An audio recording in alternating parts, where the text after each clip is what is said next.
Today I have a special guest with me. He's a concert and convention organizer, haunted house operator, actor, and author, and he's just written a great book called The Book of Top 10 Lists, 100 Top 10 Horror Lists from Celebrities. So let's welcome to Jim and Mike Talk Music, Cryptmaster CHUCKY, a.k.a. Charles Rosenay. Welcome, Charles. Hey there.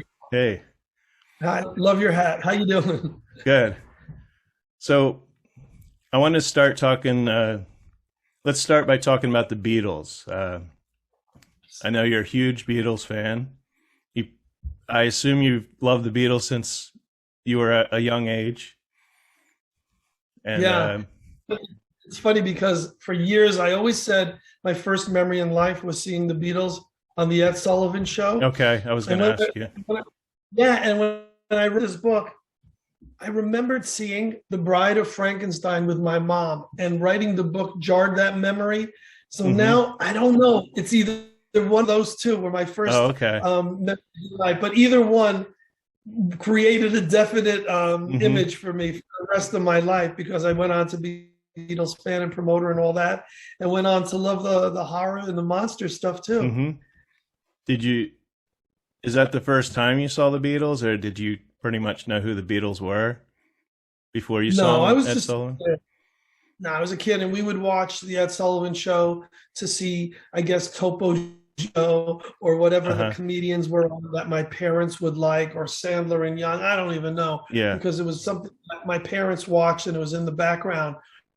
For some reason, that magical night when all the stars aligned and the world was, meant to be, when the Fab4 came on, I was mesmerized. I just, what is this? It took me like nothing else did. I probably loved baseball, at the time, and probably, loved recess a lot. But I think I was in kindergarten, so I probably wasn't even, there wasn't probably the whole day was probably recess. I just remember running around the playground the next day is, I'm a Beatles fan. I'm like, it was, oh my God, like I'm an astronaut who landed on the moon, a Beatles fan. And that left such it's never been the same. Yeah, I wish I had been born earlier sometimes, that I could have experienced something like that. I was born in 65, so. Oh, yeah. So in 1978, while you were in high school, you decided to organize your first Beatles convention. Sounds simple, huh? Yeah. So, I mean, to organize a convention, that's it's not an easy thing, I would think. And I didn't give it that much thought. So it was 1977 that I was a gopher. I was interning, kind of. I guess I was getting community hours. I don't know what, but I was working for this theater that had just opened in New Haven, Connecticut. And I was sitting with the main producer. He had a lot of respect for me because I had a lot of knowledge of music, even as a youngster. And he said, we're bringing in this Elvis tribute show, and we're going to be doing Oh Calcutta, and we're going to be doing Martin Mull Live. He was giving me a list of all the shows. He goes, well, what do you think we should bring in? And well, of course, what did I say? A Beatles tribute show. Let's do Beatlemania. At the time, I had just seen Beatlemania on Broadway in 1977. I had attended my first Beatles convention in New York, and I knew there were shows in Boston and New York, and I thought, I'm in Connecticut. I'm right in the middle. Yeah. Let's do. And he said, well, there's already enough Beatle tribute shows. I go, well, let's do a convention here. I'll bring in 5 vendors, blah, blah, blah. Long story short, he came up with the name. He said, well, we'll call your company Liverpool Productions. You'll be the producer of it. Free rent. You put on the show. Make money. We make money. Whatever. Really beautiful. But then the theater closed. And he skipped town. But you know what? I learned what not to do in show business. I learned, pay bills, don't lie, don't cheat. I learned all the things which he was very, very guilty of doing, a lot of things he should have been doing. Long story short, I don't know what to do here. I've decided to do a convention. I've reached out to all these guests and vendors, none of whom said yes, but I'm trying to do the show. And I find this little hotel in New Haven that says, sure, come on in, writes me up a contract. I sign, and then I tell my parents what I've done, Uh-huh. and they're like, are you out of your mind? You know, Yeah. this isn't putting together a game of softball with your friend. You're putting on a major event here. You stand to lose a fortune. Of course, it was their money, so I understood why they said what they said. Wow. But I had a butcher cover which I sold to raise advertising. I did as much as I could for advertising, and I did a really cool campaign. There was this local paper which was called The New Advocate, and I ran a series of ads that said the Beatles are coming. Mind you, in 1977, 78, that got a lot of interest because the Beatles were still around. And then in subsequent ads, I put, well, sort of, or kind of, or small print. Info coming. Right, in tiny print, until eventually I put in the form of a Beatles convention. So by then I got hundreds of inquiries, and in those days there was no internet, so I was compiling a mailing list. And then I would, when we finally had the hotel, and I had reached out to George Harrison's sister, Louise Harrison, who was living in Connecticut at the time. And I sent out all the feelers about her coming as a guest and never heard back. So I wound up getting a great Beatles band. I had one special guest, and I had about 5 dealers, and that was it. But everyone had a great time, and I lost a fortune, but I didn't stop. I continued, and as the years went on, obviously it started to do well. So that was pretty small convention. Or how many? Do you know how many people showed up? 150. Okay. The place only 100. And that was the first convention in Connecticut, I would assume. Beatles convention. It was. Next year we moved it to a college, and it did a lot better because it drew from the community plus the people. So, it probably doubled. We probably had like 500 fans, but we put ourselves on the mark because we started getting, by then I was really starting to reach out and getting better guests. By 1980, we had get David Peel, who recorded with the Beatles. I started to reach out to Al Williams, who was the Beatles' first manager, to come to conventions. And then in the early 80s, it grew. It blossomed. It was more successful. Came to some of my shows. By then, we were getting people like John Lennon's sister Julia came to the shows. Cynthia Lennon, John's first wife. And in '83, I started doing the Beatle tours to Liverpool. So I had a direct inroad to people who a lot of people weren't getting friends with. So then I was bringing them back to America to be guests. So I wasn't on the level of the national New York, Chicago, LA, but I was getting there. And I was willing at that point to also do shows in different markets. So I had Seattle, I had Columbus, Ohio. We brought it back to Boston, upstate New York, Colorado. I can't remember off the top of my head, but we did a ton of other shows where I would help a producer put it on in their area, or I would do it myself. So I was bringing out amazing guests, and the bands were getting better. So to the point that in 1980, which was the 20th anniversary of the Beatles, happening and British Invasion, Beatlemania, I did a show in Miami which drew over 50,000 people. Wow. May Pang was the guest, and the band was a tribute to the Beatles, and it was just an amazing show. And all the vendors were it's the biggest show ever, best show ever on CNN. So '84 was where I think I made my mark as a force in the convention world. And from then on, I haven't stopped doing. They've morphed into festivals, but I haven't stopped doing Beatle events for fans. So the conventions you no longer do themselves? Not a convention per se, and I'll tell you why. So many of the guests are gone. You know, and the big thing about a convention was having that really amazing guest, and then having a bunch of other guests who were lower, but there's not many who are alive.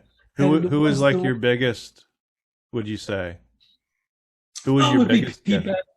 Best Cynthia Lennon, Mike McCartney, all that level. The dream guests ever had were George Martin, Beatles producer, who at one point wanted to do a cruise with us. We almost did, worked with him. And and like Julian Lennon, the siblings of the kids Yeah. are the kids of the actual Beatles. I would have always loved to have gotten, but never did. So it's mostly now about the music. So in those days, it was the guest was first, the memorabilia and all the merch was second, and then music might have taken a second, second fiddle to all that, and that didn't make sense. So now the festivals, multiple bands, 10 bands a day, a handful of dealers, and if we get a guest, that's cool. But it's all about the music, And that's the Fab4 Festival, correct? Yeah, the Fab4 Music Festival. The last and one there's was similar. The last one was in July. Yeah. Yes, and there's Abbey Road the River. That's very similar to that. There's something I think Beatles on. I think they're having a Beatles on the Beach next year, and in Liverpool, they have Beatle Week, and it's a whole week of that. It's nonstop. You walk around every corner, and you hear Beatle bands out of every pub, every nightclub, every restaurant. So it's it's when it comes down to it. I always say it's 3 M's. It's the music, the memories, and the magic. The memories are for the people live through it either themselves as first generation fans, or their brothers and sisters, or their parents brought them into it. But there's that still the memories, the nostalgia factor. The M magic is that X factor. What was it about the Beatles? Why were they greater than everyone else? And it's a combination of personality and humor, but brilliance and great songwriting and great harmonies and all that. But the other M is the music, and that's the be all and end all, and that's what it's all about. The music still lives and will live on forever. So I read somewhere that you were in a Monkees tribute band at one time. Thanks for bringing that up. Was this a one-time thing, or? So in the early 80s, when we decided to bring the Monkee convention to Connecticut, there had been smaller versions of it in New Jersey, and they were so much fun. And I went as a fan, and I went as a vendor, and I said to the producer, who was McManus, I do the Beatles shows. Let's bring it to Connecticut, and I'll pump it up. We'll make it a bigger event than it is. And she was all right with that, because I don't think she wanted to produce it herself anymore. And we did the first one in a place called Bridgeport, Connecticut, at a Holiday Inn. But Peter Tork came as the guest. Wow, which was amazing. Because no Beatle ever came to a Beatle convention. No Monkee had come to Monkees convention. So this was historic. This was epic. But we realized we didn't have a Monkees band. And I had a bunch of friends who were musicians, and I'm not a good singer, but I'm a good entertainer. I'm a good performer. And I couldn't play an instrument, and I barely hold my note in key, but I was a great tambourine player, a great maraca player, and I knew all the songs. So I put together a band with some friends of mine. One was John Sheridan, who was an established musician, recording artist. He had already played at these Monkee conventions as a solo artist. He had the sideburns. He kind of, he was the Mike Nesmith, so we were good there. I had a rock and roll drummer from a group called the Excerpts, who were a pop new wave type band, and he knew all the stuff too. And Bill Last, who was one of my dearest friends, who was co-editor of a magazine that I was involved with, music teacher. He became the music director, played bass, played guitar, did all the necessary stuff, and kept me in key. So I was there doing, let's dance on, oh baby, come on. And I was out there, and we had Monkee Mania put together for that convention. But before we played the convention, we wanted to, get our chops in front of live audiences. So I booked us into some of the punk and new wave clubs around the state. And we were sandwiched in between, a Ramones-like 3-chord grunge band, and then this, real like Ziggy Stardust band, and then it was us. And I got to tell you, the punkers and new wavers and the mods, they all loved us, because Monkees music is new. It's that same power who doesn't pop. Like the Monkees. That's right. And we found that all these people who never admitted that they liked the Monkees, here were these musicians and all these, rockers and would-be rockers, all loving Monkee Mania. So actually we're decent. We sounded good, we looked good, and we were fun. And yes, I was Davey in Monkee Mania. So besides the conventions and concerts, you also run a haunted attraction called Fright Haven. Right? They're all over the place. Oh, okay. But I get it because you're tying into the book. This is good. So let me tell you that before I always grew up loving Beatles, Monkees, horror, baseball. That was, that was my childhood. And for some reason, I was able to morph those things into things that I do as a profession. So I'm a DJ. I'm a party DJ. That's my main. That's my main thing. I'll go out, do weddings and bar mitzvahs and dances in schools, and that's my income. But I was also able to do all these great sidelines, whether it's a Monkey convention, Beatles convention, and I always wanted to find a way to incorporate my love of horror into the thing I do. And when I started doing the Beatle tours in 1983, which were very successful, my partner at the time, Danny, who's since passed, would always say, well, come on, let's do more stuff. He always wanted to grow and do more things. I was always kind of happy when things were successful and keep it. He would always want to build. And that's the way to be. And I've learned that he's right. And so he said, I would love to go to Transylvania. And if I would love to go there, I'm sure other people would too. Yeah. And sure enough, we started doing Dracula tours to Transylvania, believe it or not, and very successful. We'd go to Romania and spend a week there. And so I was kind of in the horror field, but I wanted to establish myself more so.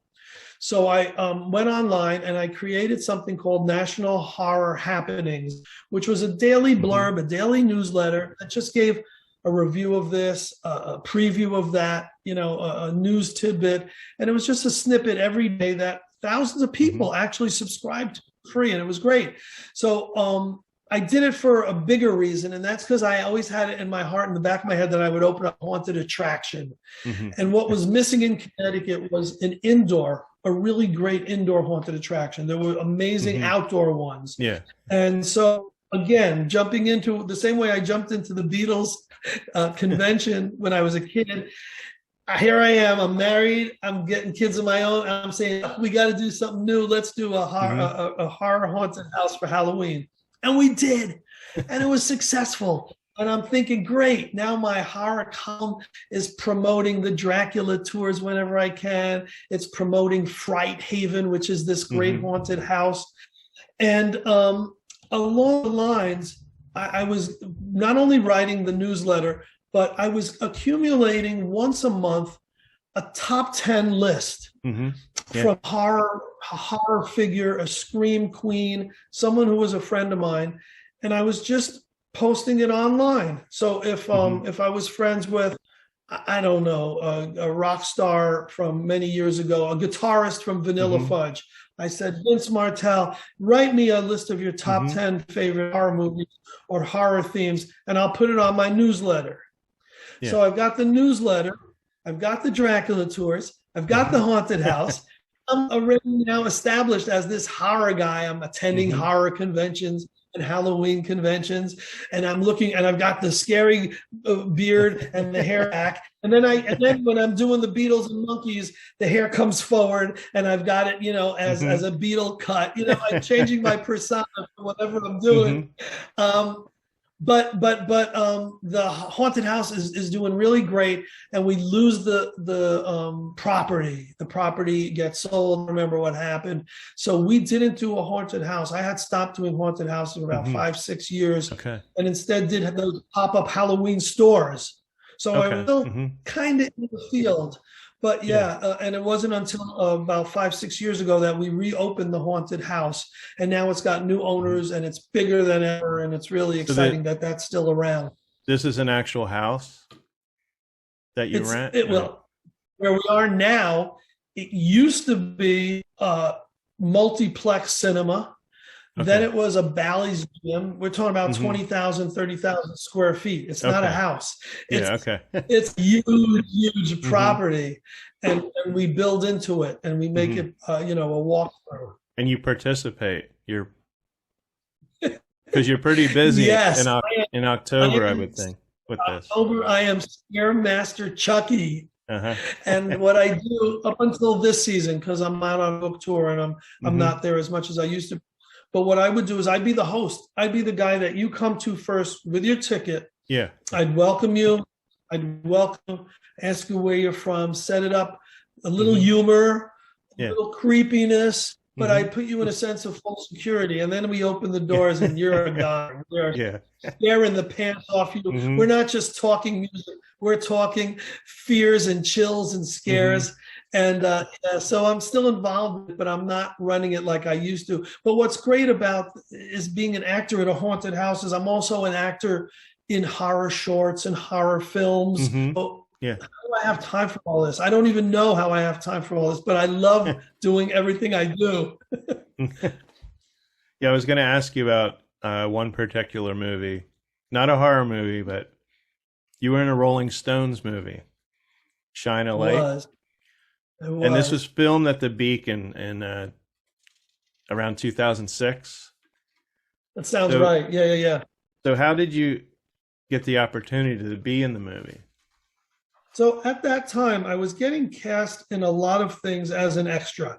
I was really getting a lot of extra roles, cameo roles. It's basically you go to New York, you wait on a set forever. Maybe you're called on to do something, whatever. So I got really, really fortunate because I would sign on for a lot of things and not get cast for a lot of things.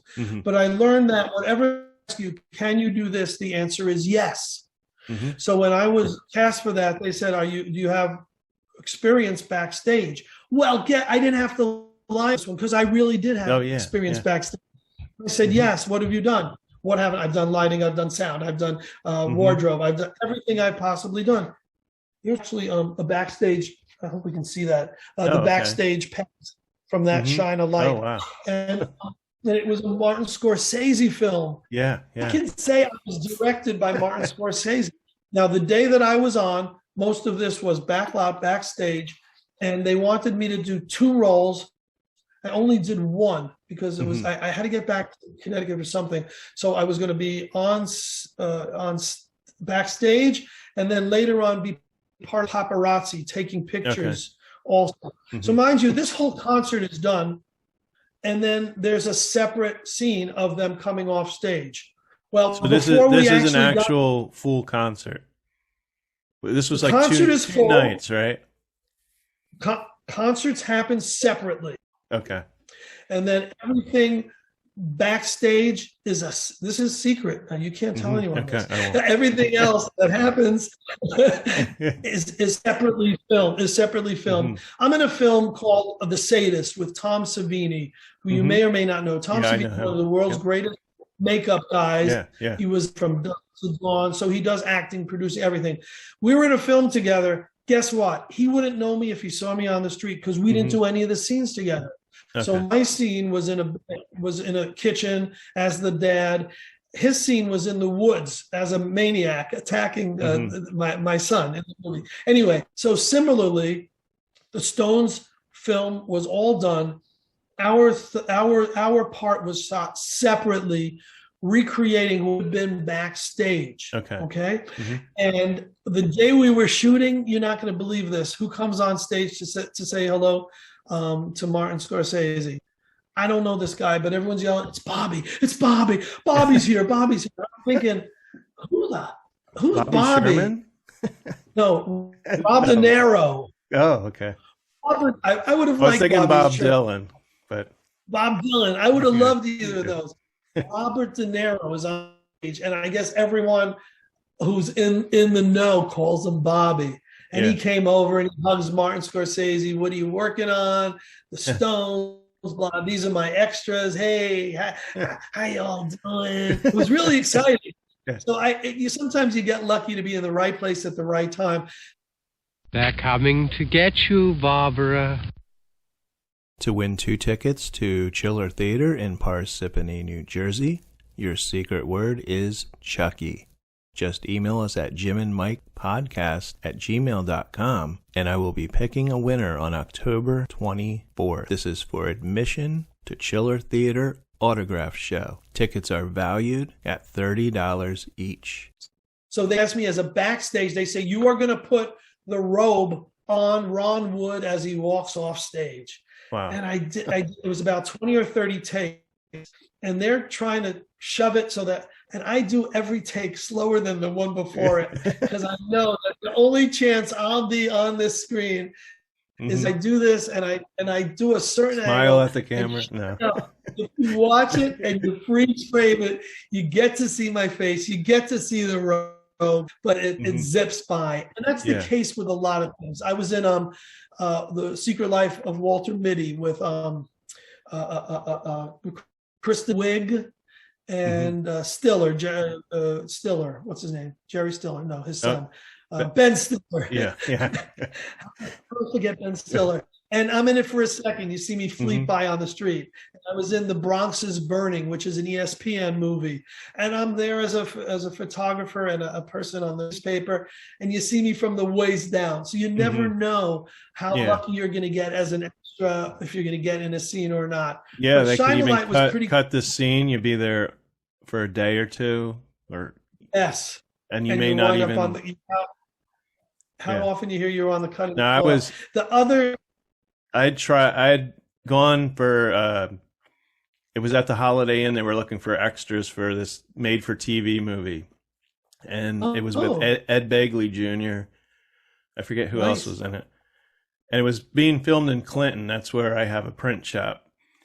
And so this is when right now I own the print shop, but this is when I was working for someone. So I took the day off, and it rained that day.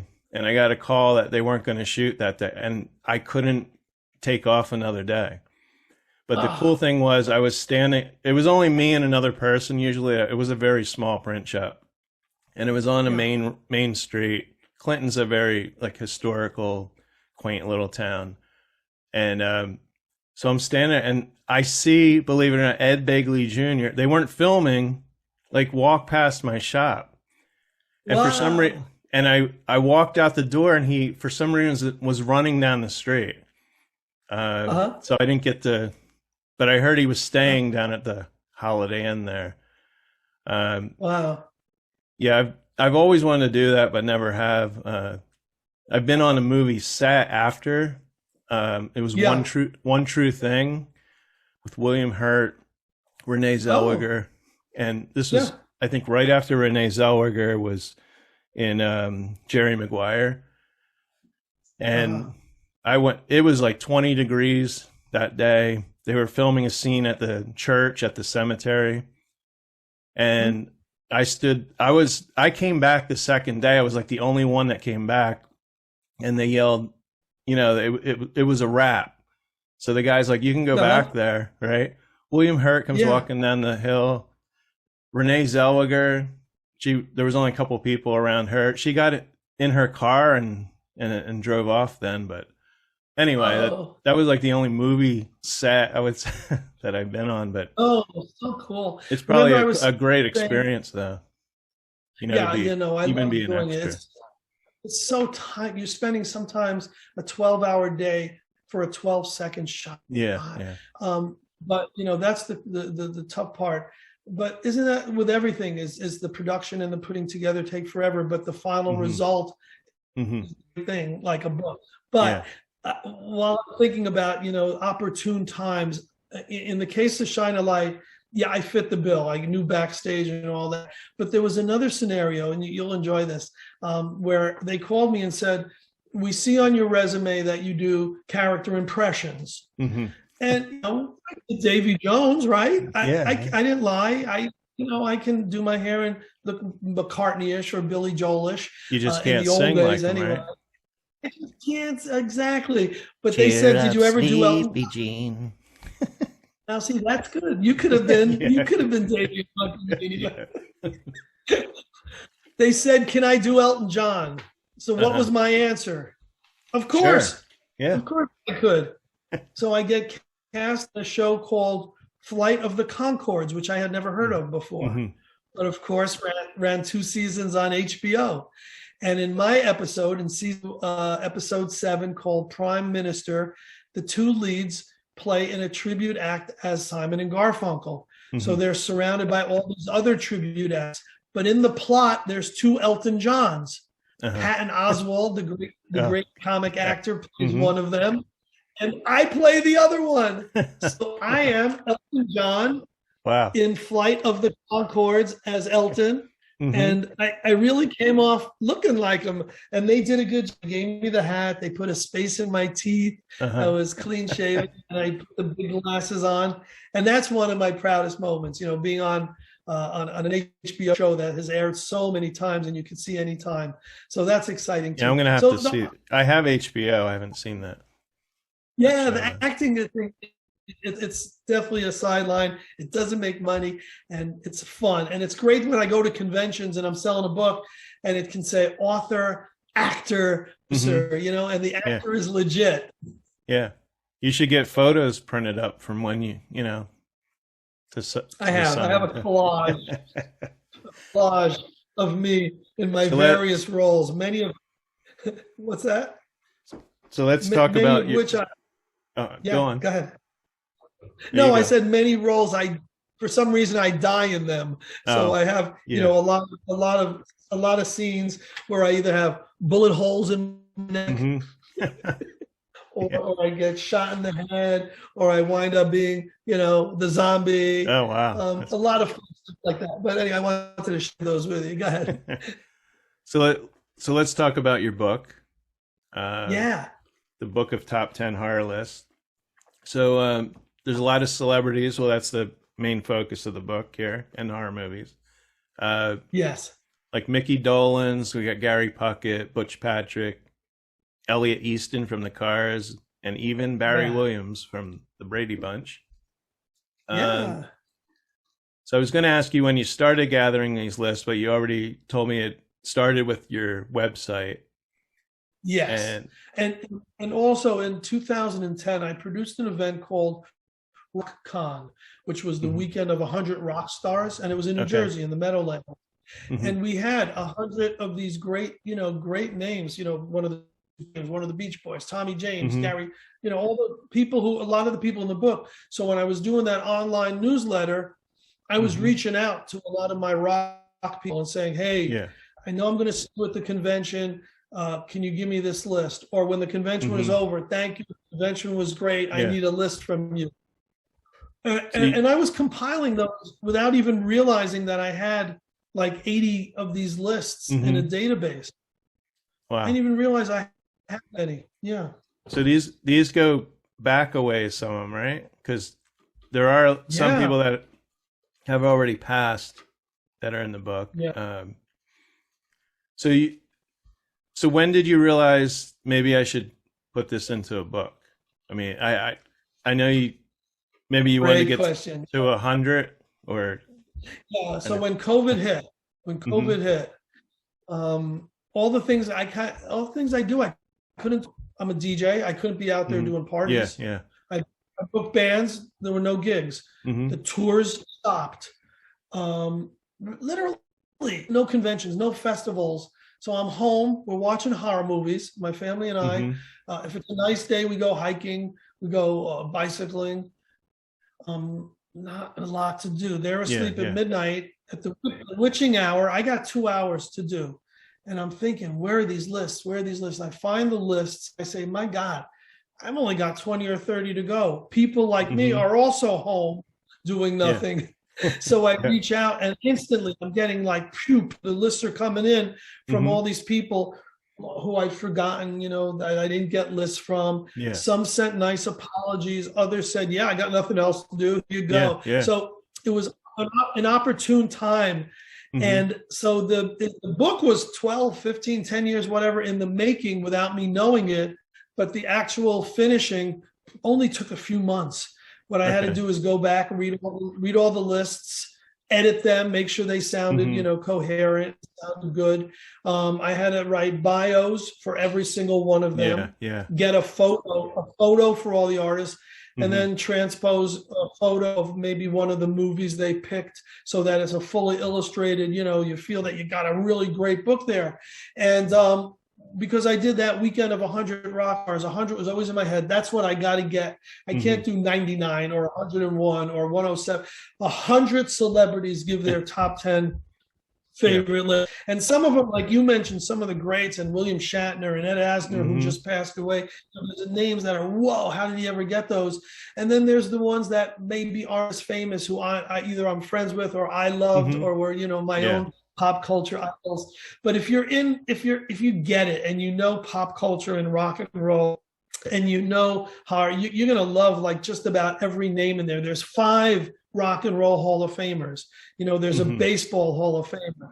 So it's legit. And once I finished the book, I had a publisher who was very interested, and we just had to go back and forth to make sure the edits, the positioning was right, the order. I wanted a very complete, comprehensive index so that if someone thinks, I wonder if my favorite movie, The Omen, is in here, go to The Omen and they see who picked it and how many times. Oh, I love that. If they say, or if I want to see which movies Pete Best, the original drummer of the Beatles, loved the most, go to that ABC, BST, look it up in alphabetical order, and you see his list. So it's not something that, it's like an 800-page novel. Oh my God, I'm going to read this. It'll take me forever, or I'm going to sit in 5 nights. You pick it up, you read a list. Pick it up another day, you can go through it. It's fun. It's who doesn't love top 10 lists? I know. And that's how it came about. It took a year from when it was finished till it came out. I thought, not knowing that it would be ready last Halloween, but it was ready for this Halloween, and it's so exciting. It's so great to have that finished, book in your hand, and to be able to do book signings, and go to conventions and autograph them. It's a great feeling. Yeah. No, I love, like you said, in the back where you list every movie and then who picked them. Yes. And then you also have the top 10 list of the most picked movies. Most picked by the celebrities. Yeah. We're not going to give that away. No. But it's interesting. It's interesting. Well, I'm going to mention one because I'm going to mention 2 movies because it was kind of interesting that people listed Jaws, because Jaws I consider I don't consider a horror movie, but maybe a suspenseful. Do you consider King Kong a horror movie? Well, you got silent. Well, I consider that a monster movie. Great answer. So wait, so isn't Jaws a monster movie? Yeah, it is. Yeah, I don't know. I've never called it a horror movie for some reason. Well, I think at some point, I mean, there is killing in it, but I was thinking if Jaws could come out of the water, and he was killing people, then maybe it would be a horror movie. But so Sharknado is a horror movie. Yeah. Okay. I don't know. I'll tell you what. No, I'm playing with you. I'm playing with you because since this book has come out, that's been 2 movies that everyone brings up. So it's great that you're bringing up Jaws and King Kong. And my answer to it is, before we called them horror movies, we called them monster movies. And the monster was because there was that one either creature or being or entity or whatever that fear into people. So now with that translation, King Kong, who was certainly not a bad creature, nor was Frankenstein's monster until society made them such or attacked them. It's the same case of so many aliens. They don't want to hurt us. They're attacked, so they attack back. So in the case of Jaws, those sharks were not attacked. They did the attacking. They were monsters. In my mind, any movie where there's that scary thing that can harm you, whether it's somebody breaking into a home as a home invader or a shark or a gorilla, in any case, that classifies as a monster movie and therefore fits as a film in a horror list. So yes, now something that scares you. Yeah. Right. When Psycho came sharks scare me, so I guess I've come face to face with a barracuda under a ship. And until I realized that it was just sitting there waiting to attack someone, I wasn't scared then we're face to face. I was scared. That was scarier than any horror movie I've ever been in. And it happened, overseas once. And to this day, I'm like amazed that I got away, because I'm not a good swimmer, and I just was snorkeling under the water, and there it was in front of me. I think that in the case of Jaws and in the case of King Kong, because we relate to Psycho. Psycho scared people so much that they didn't go into showers for weeks or months or years. Yeah. And there's not many people who didn't go back into the water at beaches and shores and seas and oceans because they were afraid of sharks. I think that has to qualify for being able to be in a book of this sort. And you're right, it's amazing how many people did pick that movie as part of it without thinking, wait, is this really a horror movie? No, automatically they went to that. I have a fear of water. Question. And that might have, when I saw Jaws, I was pretty young, so who knows? It might have caused my fear of going in the ocean. I saw Orca. I saw Jaws at the Jersey Shore too. So I was at the beach. Oh wow. Yeah, in Wildwood. I loved Orca. Orca was great. Wasn't that with Richard Harris, who sang MacArthur Park? I'm not sure. It's been so long. I remember reading the book, and I was young. But I like to read. I would read. When I was 15, I was reading Stephen King. So wow. And I haven't stopped. I've read every Stephen King. Wow. Now your list in the book are movies that you were in. Okay. Yeah. All right. Okay. Yeah. But I want to know you don't have to give me your top 10, but what are some of your horror movies, ones that you weren't in that you love or that you maybe watch this time of year, or even a couple times that you can watch over and over. A bunch of answers to that. First, I want to tell you that when I was putting the book together, everyone assumed that when I told them about it, I can't wait to see your top 10 list. Yeah. And I said, I'm not going to do one. I'm going to do something a little different. Yeah. I think that if I do a top 10 list, and I don't know what, and Alien is the top one, or Exorcist, or what, Shining, whatever my top is, if that's in there, and then that happens to be in the top list of everybody's celebrities, I don't want anyone to think that somehow the definitive list was skewed by my choices. Yeah. So I intentionally left that out, but I also, in the back of this little crazy brain of mine, knew that I was going to somehow eventually do a sequel to it called The Bride of Top 10 Horror Lists, whatever. Wow. And that in that book we'll do a top 10 list. And in this one I thought, well, how can I be a sneak and include all the horror movies that I've been in that I loved? How can I be sneaky with it? Yeah. And the way to do that was put in my own list. But anyway, so my kids are now 15, 16. I have one in graduate school. We have 3. And we love to watch horror movies together. There was a little gap where they weren't willing to see horror movies with me, and now they're seeing them again. So they're trying to catch up. And we just watched the original John Carpenter Halloween, and then they watched the last Jamie Lee Curtis one, whatever it was, in preparation for Halloween Kills. And so we're watching a lot of stuff that we feel we have to watch in order to watch the next one. So we just watched the old Candyman because we want to watch the next one. Yeah.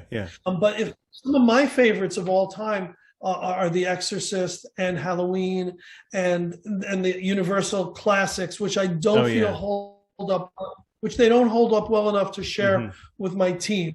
They won't sit through Bela Lugosi's Dracula, but I love Abbott and Costello Meet Stein. That's one of my favorites. I just watched that yesterday again.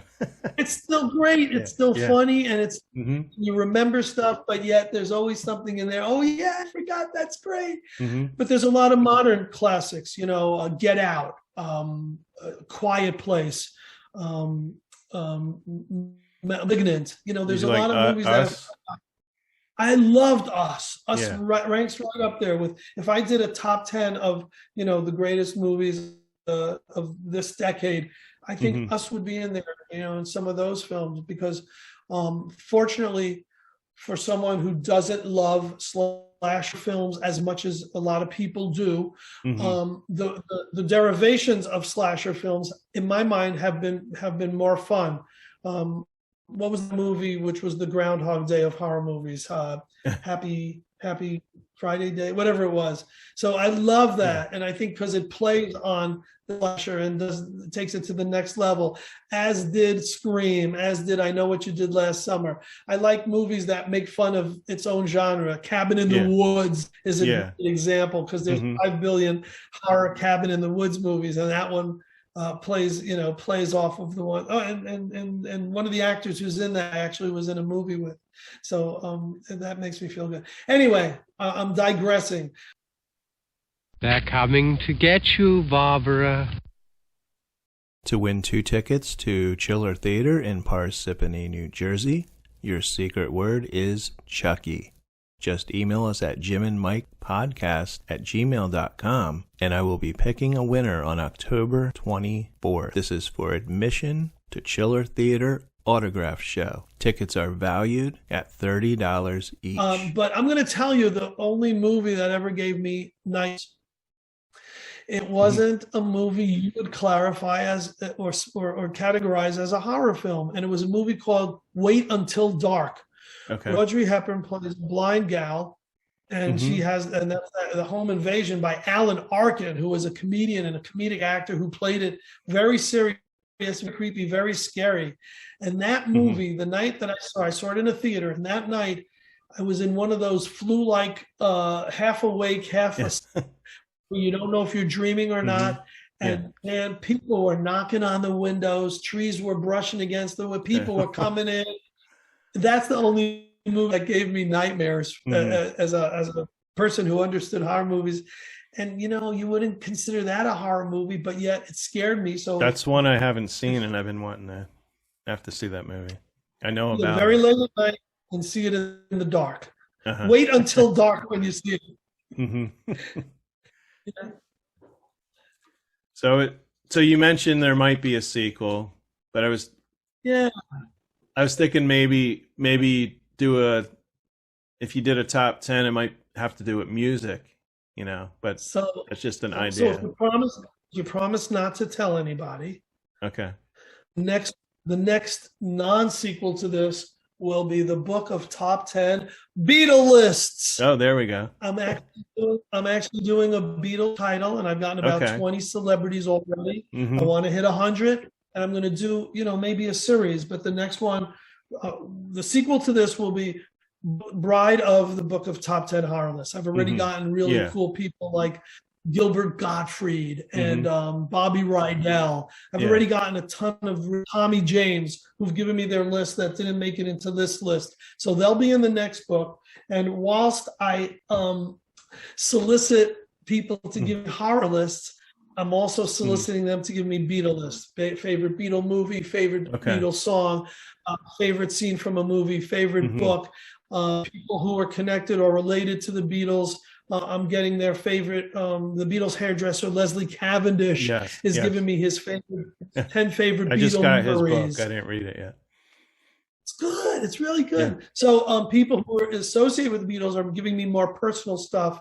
People who are, celebrities who are fans just like we are giving me their top 10 favorite list. But that I have a person for you. And his name is Jim Babjack. He's in the Smithereens. Right. Him and Dennis. He's the guitarist. Right. They are huge. Yeah, Dennis Dyke, they are the biggest Beatles. They are such big Beatles. So you could. They're very accessible. So Dennis is a friend of mine. I'm going to reach out to Jim and Dennis. Good call.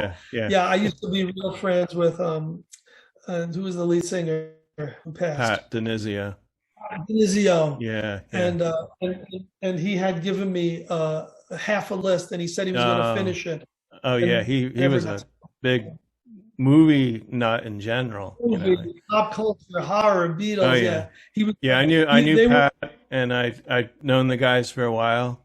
I've been to like 40 plus shows in one form or another. you know, when Pat had his shows at his house, and yeah, I really miss Pat. But believe it or not, the Smithereens just played in my town, Washington, New Jersey. They've never played here before, and every year there's a festival, a music festival. So I could walk there. It's like a mile, but Marshall Crenshaw was singing. You know, he sings with them now, and I got to meet Marshall. Trying to get him to do an interview. We'll see how that goes. He's tough. He's tough. Yeah. He passed on the horror lists. I don't know if I asked him for a Beatle list, but in 2014, I did a 50th anniversary tribute to the Beatles. I did it in 4 different venues in New York. One was the Apollo. One was Town Hall, where the Monkees are coming to in a few weeks. And Town Hall, it was literally the who's who of people. It was Gene Cornish and Tommy James, and on and on. And presenters that week, we had Geraldo Rivera, the amazing Kreskin, Charles Grodin, rest his soul, and Marshall Crenshaw performed for us, and he was great. Okay. And he's a great guy, but he doesn't love doing interviews so much. But Smithereens, getting back to the Smithereens, when I did that weekend of 100 rock stars, RockCon in the Meadowlands, New Jersey, back in 2010, most of the acts were there to just sign autographs, meet fans, sell their merch. Yeah. And then at the end, we did a jam. So if you wanted to play, you can play. It was loosey-goosey. Yeah. But the Smithereens did a set. Yeah. They actually did a whole set there, and they were great. Yeah. I think they were sponsored by a drum company or a guitar. I can't remember at the time, but they just rocked it, you know. And it's sad not having him, but I'm glad the guys continue the Smithereens. Yeah. So, what are some appearances? I know you're going to be at Chiller, which is Chiller exciting. Theater, and that is so exciting. Yeah. Have you been there before? Halloween week. So when I started doing the Dracula tour, Chiller Theater and Act Tour were co-sponsors. We were both partners in that.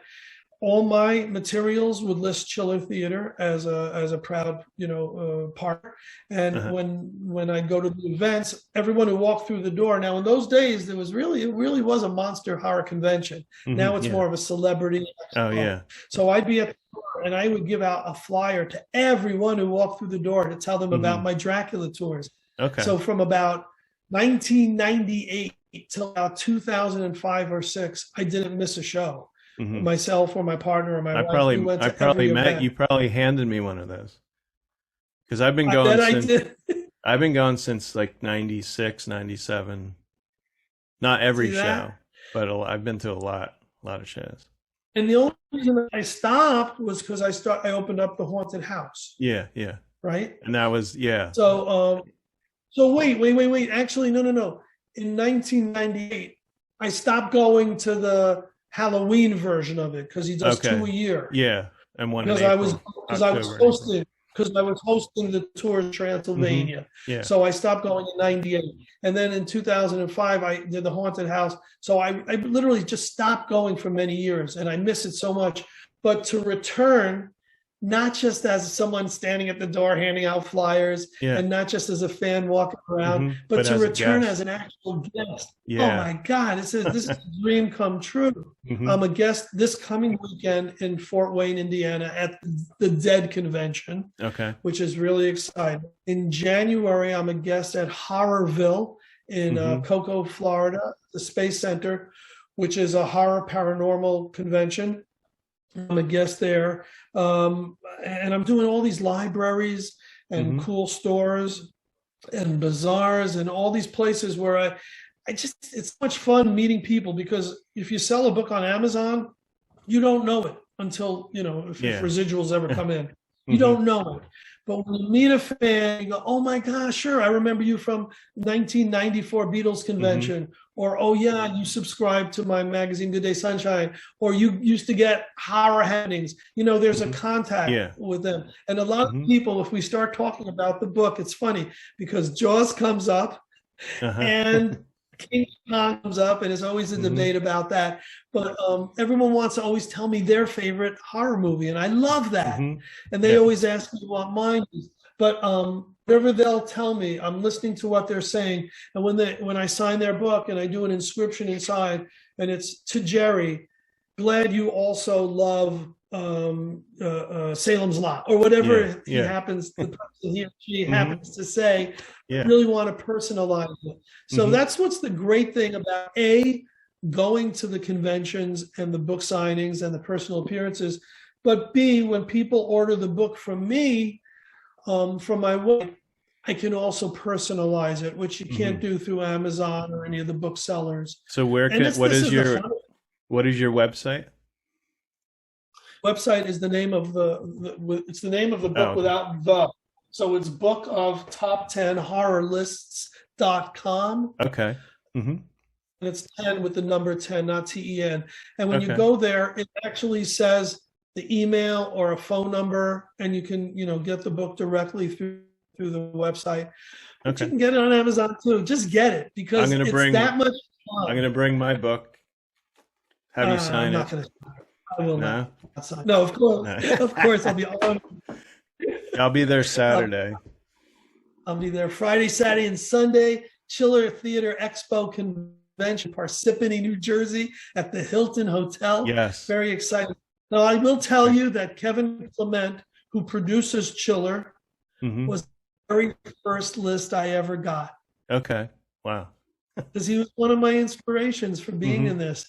So if you see Kevin, and you should see him, because he produces the show and he's there a lot, scootering around, tell him you got the book and you were like, it's so cool that he's the first list in there, and maybe get him to sign it too. That would be awesome. Yeah, I don't know if anybody in the book is going to, haven't really.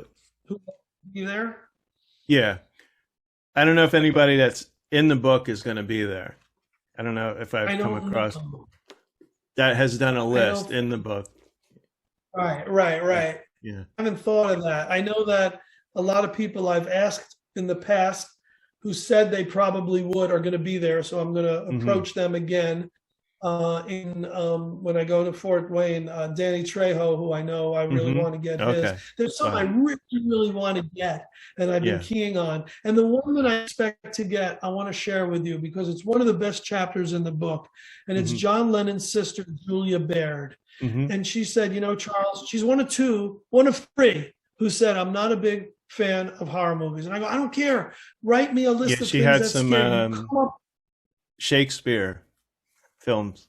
That was genius. No, she came up with the 10 Shakespeare elements that involve horror. Yeah. And it's the biggest chapter of the book. Oh, yeah. She goes into great detail. That's, It's like a college thesis. It was like, oh my God. The other two, right? Am I right? Yeah, it was amazing. The other two who were reluctant, one was John Sebastian from the Love and Spoonful, Woodstock legend John Sebastian, who he'd never seen 10 horror movies to do a list, but had a few good stories. So I said, okay, it's worthwhile. We'll put it in. But the other one, and you're not going to believe this, was Boris Karloff's daughter, Sarah.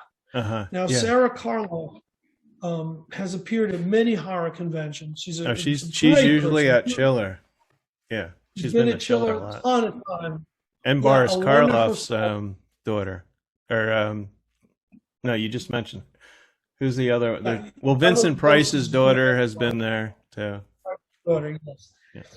But wait, let me tell you about Sarah Karloff. I love telling this story because she said, Charles, I don't like horror movies. I won't watch them. Wow. I mean, I've seen my dad's, but you can't count on me for that. I go, come on, can't you just write a list of the 10 things that scare you? Yeah. She goes, okay, I will. And number 10 was having to do this list. That's genius, funny. Right? Yeah. That's great. Yeah. So did I miss anything? Anything you want our listeners to know?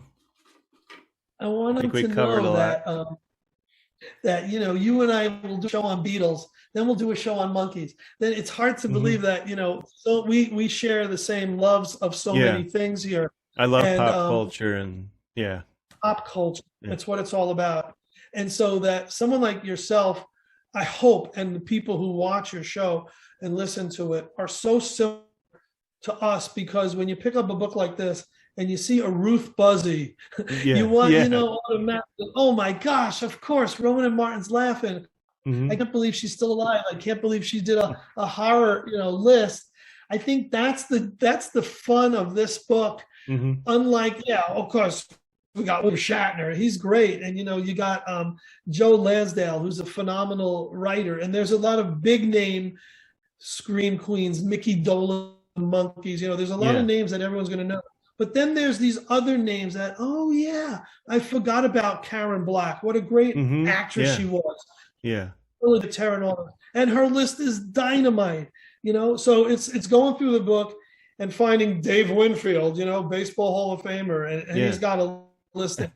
That's the fun of this, is not knowing the 100 celebrities, but picking them up and seeing Mhm. what their lists are, and then Yeah. seeing if your own favorite lists Mhm. and favorite movies match theirs. Yeah.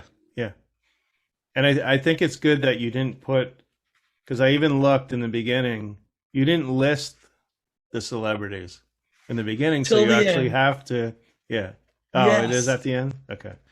Yeah, and I did that with that thought. It's the last index in the book.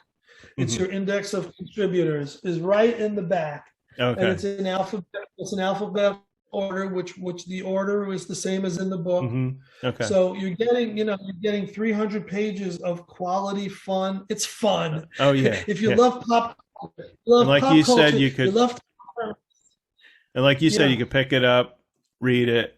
It's like a book of short stories, you know. I mean, they're, yes, Where because you- every where list you- is a chapter.